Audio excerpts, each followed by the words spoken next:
இந்த நாளுக்கான கர்த்தருடைய வார்த்தை மத்தேயு 11ஆம் அதிகாரம் 29ஆம் வசனம். மத்தேயு சுவிசேஷம் 11ஆம் அதிகாரம் 29ஆம் வசனம். நான் சாந்தமும் மனத்தாழ்மையுமாயிருக்கிறேன். என் நுகத்தை உங்கள் மேல் ஏற்றுக்கொண்டு என்னிடத்தில் கற்றுக்கொள்ளுங்கள், அப்பொழுது உங்கள் ஆத்துமாக்களுக்கு இளைப்பாறுதல் கிடைக்கும். இது யார் சொல்கிறான்னா, இயேசு கிறிஸ்து தன்னுடைய வாயால் சொல்கிற வார்த்தை. நான் சாந்தமும் மனத்தாழ்மையுமா இருக்கிறேன் அப்படிங்கிறார்.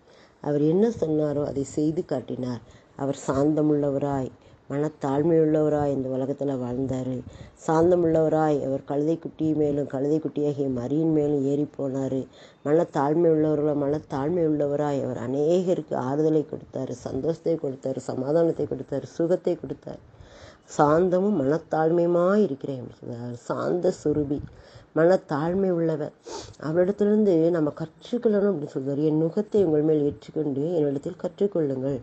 என் நுகத்தை நீங்கள் ஏற்றுக்கோங்க, உங்கள் மேலே என்கிட்ட நீங்கள் கற்றுக்கொள்ளுங்கள் அப்படிங்கிற. அடுத்த வசனத்தில் கூட சொல்லுவார், என் நுகம் மெதுவாயும் என் சுமை இலகுவாயும் இருக்கிறது என்றார்.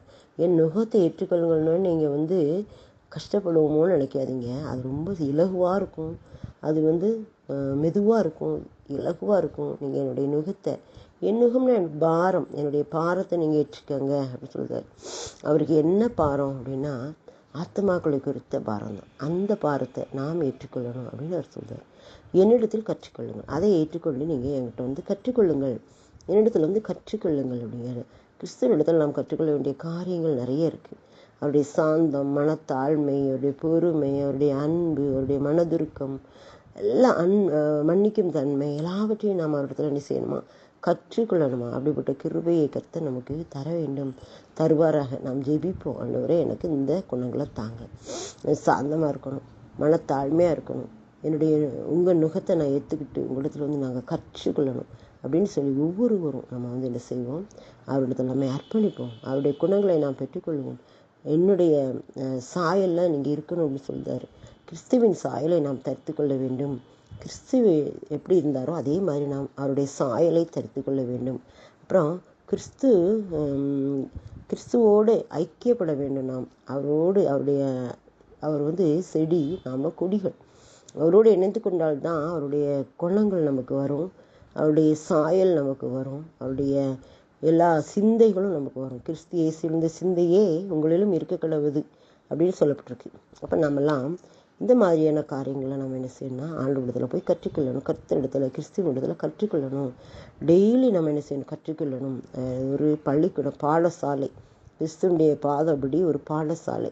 நம்ம எப்படி ஸ்கூலில் போய் கற்றுக்கிடுமோ அது மாதிரி அவரிடத்தில் நாம் கற்றுக்கொள்ள வேண்டும்.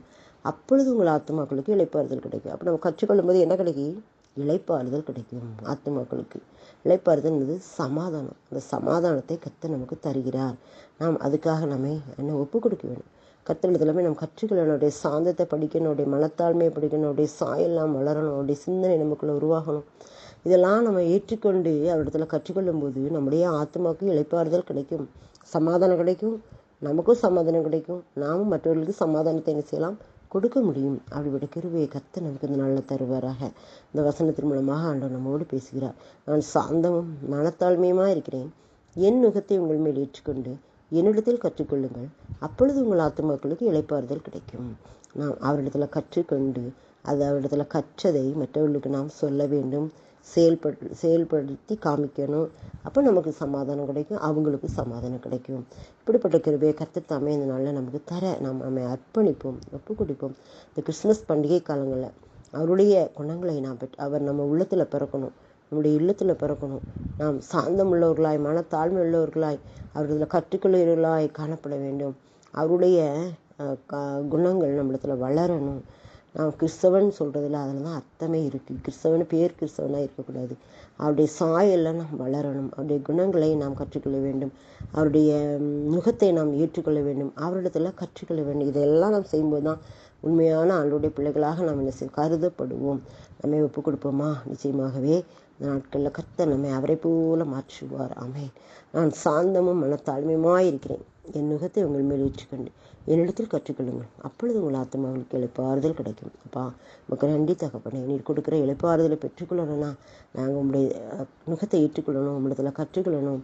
சாந்தம் உள்ளவர்களாய், மனத்தாழ்மை உள்ளவர்களாய், உடைய சாயலில் நாங்கள் வளர்கிறவர்களாய் உம்முடைய சிந்தையை நாங்கள் பெற்றுக்கொண்டவர்களாய் காணப்பட வேண்டும். எங்களை தாழ்த்துகிறோம், ஒப்புக் கொடுக்கிறோம். இயேசுவின் மூலம் ஜெபிக்கிறோம். ஆமென், ஆமென்.